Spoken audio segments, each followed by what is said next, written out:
Gold prices soared to historic highs this week, briefly crossing $3,500 per ounce for the first time ever, before retreating sharply as market sentiment shifted. After hitting an all-time high of $3,500.33, gold pulled back and was last trading around $3,323. The precious metal has surged more than 25% in 2025 so far and has delivered a stunning 42% return over the past 12 months, with a 10% gain recorded in April alone. The rally was fueled by weakening confidence in dollar-backed assets, prompting a significant shift towards gold as a safe haven. However, the rally faced a sharp reversal earlier this week. Gold prices tumbled more than 3% on Wednesday following record highs, as markets digested mixed signals from U.S. President Donald Trump on trade policy and the Federal Reserve. Trump's softer rhetoric on the U.S.-China trade dispute, alongside a retreat from his earlier calls to replace Fed Chair Jerome Powell, contributed to a strengthening U.S. dollar and improved sentiment in equities and bonds, pressuring gold lower. Now, typically, gold and the dollar move inversely to one another. Despite the pullback, underlying support for gold remains robust. Analysts note that although recession fears may have moderated, the global economy continues to grapple with the lingering impacts of trade tensions and policy volatility. Restoring full confidence in the U.S. as a stable trade partner is expected to take time, keeping safe haven demand for gold elevated. On Thursday, gold rebounded about 1%, reclaiming ground lost over the previous two sessions, as fresh concerns about the durability of U.S.-China trade negotiations reignited investor anxiety. Treasury Secretary Scott Bessent emphasized that significant tariff reductions would be required more meaningful progress in talks that could occur, yet confirmed President Trump's commitment to maintaining pressure on China for now. Institutional sentiment towards gold remains bullish. Goldman Sachs recently raised its end 2025 forecast for gold to $3,700 per ounce, with an upside potential towards $4,500. Meanwhile, JP Morgan expects gold to cross $4,000 by the second quarter of 2026.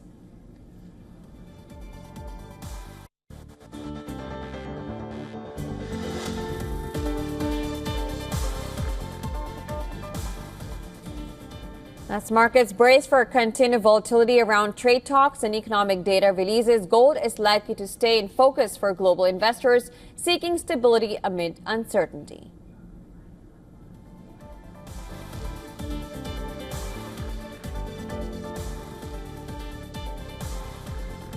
And for more updates, we are now being joined by Jayant Krishna, Senior Fellow, Center for Strategic and International Studies, live from New Delhi. Welcome to the broadcast. Pleasure. All right, well, let's begin by asking you, is gold still a safe bet after this glittering rally?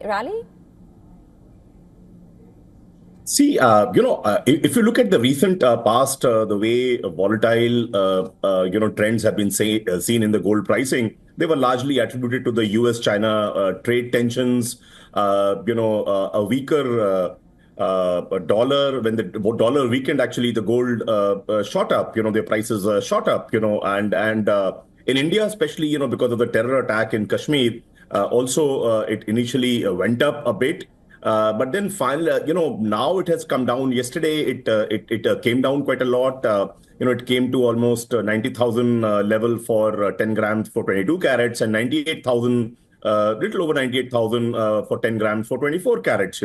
So I think this bearish trend that we see right now is ahead of Indian festival called Akshaya Tritiya, which is round the corner, where a lot of gold buying happens.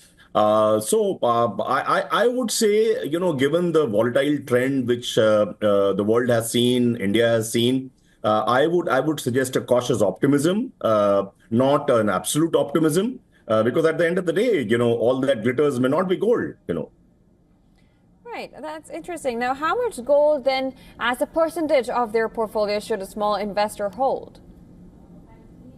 It's difficult to say, but I would believe, let's talk about two categories. You asked about small investors. Let's also talk about the HNIs. HNIs would have a slightly higher appetite for gold. Anywhere between 10% to 15% of their portfolio. Gold. Let us understand, for small investors, it has always captivated humans, especially the smaller investors, because of the sparkling beauty. But for them, I would not advise as big a holding as for HNIs.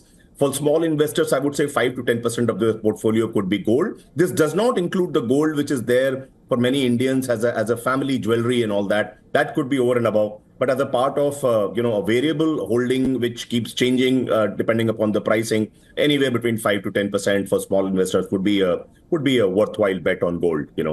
Right. You talked about Indian families. This is usually a strong gold buying season for Indian households. Do you advise buying gold this time? See, it's very difficult to say, for one simple reason. If you look at the trend in the last 1 year, in last 1 year, the gold prices have increased by 26%, very, very high 26%. And if you look at the financial year 2024-25, the increase has been almost 30%. So gold, let us understand, it has always been a very good hedge against, political and economic uncertainty. As the saying goes, gold shines during uncertainty.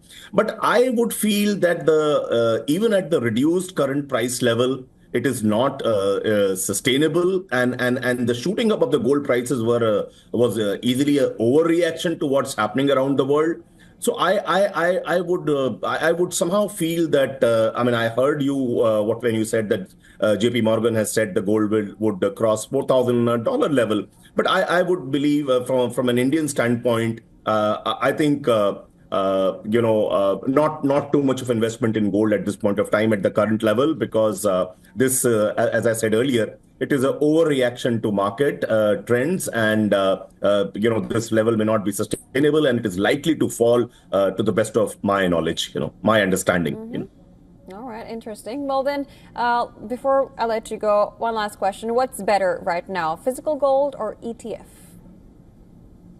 See, I would recommend ETF kind of, because there's exchange traded funds, some other funds like sovereign gold bonds, gold fund of funds. I would prefer that over physical gold, for one simple reason, because there's no storage hassle in ETF and other bonds and so on and so forth, and also a lot of there's no security concern if you hold it in the form of these funds rather than physical gold. Purity issues, you don't face if you hold this thing, and even making charges, which are when the gold jewelry is made, becomes a negative thing in the gold holding. So I would really prefer over and above the family jewelry people have. I think any investment in the portfolio in gold should not be in physical form, but in the form of various funds, including ETFs, sovereign gold bonds, fund of funds, gold fund of funds, and so on and so forth. I would prefer this vis-a-vis physical gold.